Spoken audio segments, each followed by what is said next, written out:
All right, now last one, we're getting into kind of some of the bigger concepts in muscle physiology, some of the big concepts where we talk more about myoglobin. I very briefly introduce it. We'll also talk about maximal oxygen uptake, lactate threshold, oxygen depletion, muscle fatigue, endurance adaptation, muscle degeneration, length and tension relationship, muscle tone, and then changes in muscle fibers with exercise and remodeling of muscle fibers. So a lot of individual concepts kind of coming together in general.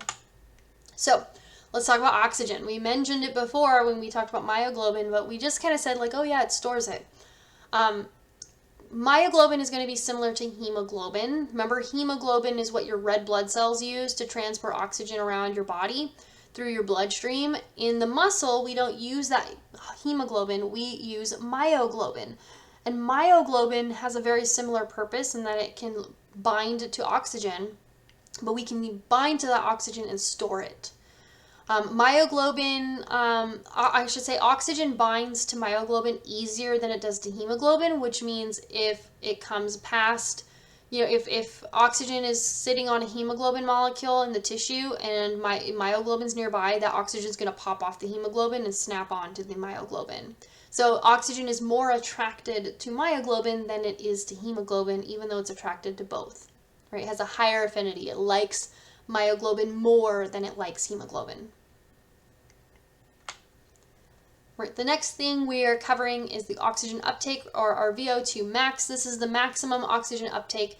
Basically, how much can you utilize during your maximum exercise? Like you are at your absolute max. This is what we consider the best indicator for cardiovascular fitness and aerobic endurance. You can increase it with training. Things that also can come into play are things like your age and sex. So generally speaking, the older you get, your VO2 max goes down. Males tend to have a higher VO2 max than females. And of course, the more athletic someone is, the higher their VO2 max is. People who are less athletic would have a lower one. Generally speaking, it ranges from like 12 milliliters of oxygen per minute per kilogram of body weight to 84, right? And so most people are generally going to be between that 12 and 84 milliliters of oxygen per minute per kilogram of body weight. We also have the lactate threshold. This is basically the intensity of exercise that causes lactate to accumulate at a faster rate than it can be removed. So this is when you are using fermentation. This occurs at the border between low and high intensity workouts. When a person produces lactate, you're relying on fermentation for energy, which we can't do consistently the way we can with cell respiration. Usually we see this expressed as a percentage of maximum heart rate, where people who are really good athletes will be, their thresholds will be like at 90% of their max heart rate. Most other people are going to be much lower than that. And then oxygen debt. This is when a person performs aerobic exercise. Oxygen is withdrawn from the hemoglobin and the myoglobin, creating an oxygen debt. And then, of course, when you're done exercising, the oxygen debt must be repaid. Basically, we need to put oxygen back. We depleted it, right? We spent all of our oxygen that we had stored away. Now we need to build that account back up, right? And so, like here, we're at rest. We're doing some sort of activity, right? We are using up oxygen. This is our deficit, right? This is what we consumed. This is our deficit. We're at a steady state. And then down here is recovery, is going to allow us to recuperate and recover that oxygen to replenish those stores.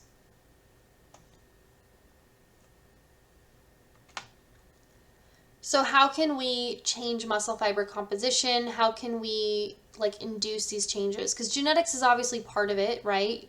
However, it also comes down to how we treat our own bodies. So aerobic exercise like running will transform anaerobic fibers into the fast twitch fibers into the intermediate ones.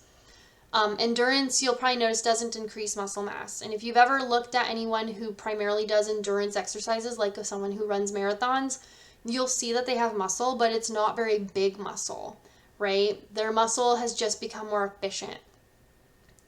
Anaerobic exercise like Olympic lifting, you need a very short burst of strength, and so we get bigger fast twitch fibers because of hypertrophy. Basically, we're increasing those thick and thin filament synthesis. The muscle cells get bigger, but we don't make more. So we're not making more muscle, we're just making the individual cells larger with this. And that's the hypertrophy. Hypertrophy is also what gives people those big defined muscles that some people go for aesthetic purposes. So if we look at what we see, right? So remember, slow type 1, this is slow twitch. Fast type 2A is going to be the intermediate, and fast type 2X is going to be the fast twitch, right? So if we look at someone who's like an extreme endurance athlete, you know, we're looking at like those people who do like the super marathons or the ultra marathons. It's almost all slow type with some fast, right? And same thing with the marathon runner. It's like very much leaning in towards slow twitch heavily. As we move into like a middle distance runner, which is someone who'd be like, you know, let's say they run like the half mile, it's going to be more even. The average active person is going to be like this, about even. Sedentary people have more the intermediates and a fast twitch. And then a sprinter is going to really have a lot of those fast twitch and intermediate twitch. And then someone with a spinal injury, they're going to have fast twitch and almost no slow twitch.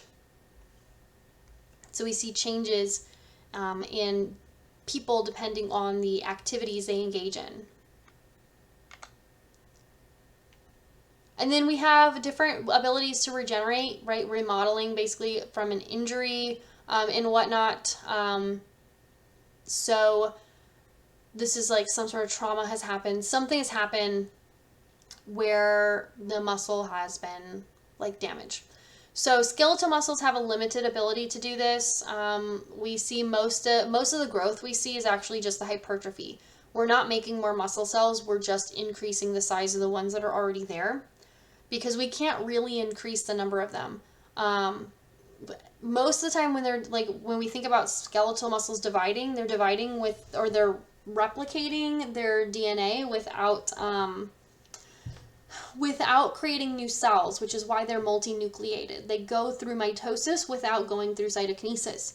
So we don't necessarily see an increase in the number of muscle cells. We just see the individual cells get bigger. We do see some stem cells that can divide slowly, and then they can also fuse with those that already exist, and this can help with that muscle growth. This can help with repair of damage. Cardiac muscle will hypertrophy with increased workload. Again, it's not making more numbers, we're just making the cells bigger. And then smooth muscle, right, we do see some division. We do see some repair of tissue, right, with smooth muscle. So in general, we can safely say muscle doesn't really divide so much as it will just make the cells bigger in response. And then muscle fatigue. We can't work forever. We do get tired. We do tire out, and the muscles can no longer sustain that strength or sustain that force. So that's what muscle fatigue is. Basically, the muscles can no longer maintain force. They cannot maintain their contraction. And there's a few things that lead to that. Number one is the calcium from the sarcoplasmic reticulum is not being released. Right, and so if it's not being released, there's not enough calcium there, then the muscles just cannot, because there's no signal allowing for the myosin and actin to bind to each other. If we deplete nutrients, oxygen, glycogen, ATP, creatine phosphate, right, depletion of those things will also cause muscle fatigue, because we're literally just depleting the starting ingredients, so to speak. That allow us to make all that ATP, that allow for the muscle contraction to happen. A buildup of lactic acid and ADP, because this is indicative that we are using up our nutrients, right? So we have a waste product building up basically, or the acetylcholine is not being released properly from the neuromuscular junction, and if there's no acetylcholine, then there's no muscle contraction whatsoever. Central fatigue is when the central nervous system is changing, and that results in fatigue, and basically you just have to stop exercising. So it's muscle fatigue is like at the muscle, either at the neuromuscular junction or in the muscle cells themselves, and central fatigue is the central nervous system is the issue. That being said, we can adapt to higher endurance related activities. And so what we see is as someone trains for endurance, right, if we perform regular endurance exercises, like on a very regular basis, we will see a few different things. Number one, we'll be able to make more ATP using cellular respiration. We will expand beyond just carbs as our source of fuel. We'll also use a lot of fatty acids and triglycerides. Our VO2 max will increase, and we will get better at extracting oxygen from our blood. Right, more myoglobin means more oxygen extraction. The lactate threshold will increase, so we'll be able to tolerate fermentation or anaerobic exercise more because the production of lactic acid during exercise is reducing.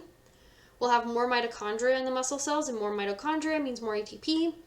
More myoglobin, which means better oxygen stores, and then of course more of the type 2A fibers, so more of the intermediate ones and less of the fast twitch, and then better insulin sensitivity. On the opposite end, muscles that are not used do not hang around. They will degenerate. The reduction of muscle size and loss of strength is called muscle atrophy. This can be from a few things. Muscle atrophy just is like, if you don't use it, you'll lose it. This can be because there's damage to motor nerves. This can be because of a traumatic injury, like a spinal cord injury or something like ALS, because that person their nervous system cannot communicate with the muscles. The muscles don't contract, which means they atrophy.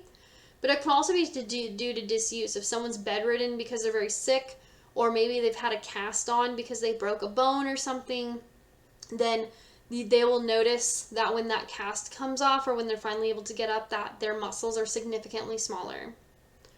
There's also age-related degeneration, which is just as you get older, you will see your muscle, degenerate, especially in people who are not very active. So we can see up to 5% of muscle mass disappearing with each decade after the age of 30. So this happens earlier than people think. A lot of times we see age-related things and we think that only happens to the elderly. No, these things start basically in like 30s and so.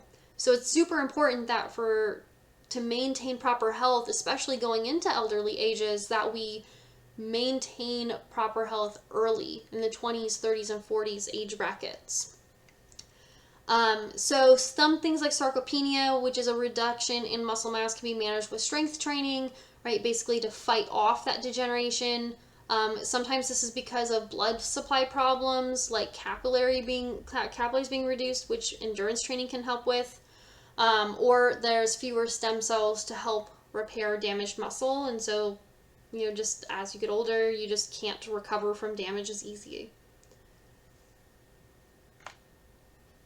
And then lastly, one of the main things too we have is the length and tension relationship of the sarcomere. Basically, the force of the muscle contraction depends on the length. And so there's kind of like this, the functional length, as we increase the length, right, we see that tension goes down. If we decrease the length, tension goes down. There's like this maximum, kind of this functional length in between. And then muscle tone. Muscle tone, basically, even when you're not exercising, you're just kind of hanging out, you're always going to have a small amount of tension, and this is what's called tone. This is the involuntary activation of motor units that you don't necessarily notice or anything, but this is what gives you some sort of like stiffness. It's like a balance between flaccid and flexed, right? So you always have some tension, some small amount all the time. And in fact, what you see of as someone who's like cut, who looks like they have really well defined muscles, they have good muscle tone, they have a lot more of this like really good tension going on that allows you to see those muscles at work, right? Even though the person is, quote, resting. If there is a problem with the lower motor neuron, then we do see things like weakness or paralysis. And so we see flaccidity. So like in this case, we're looking at a baby.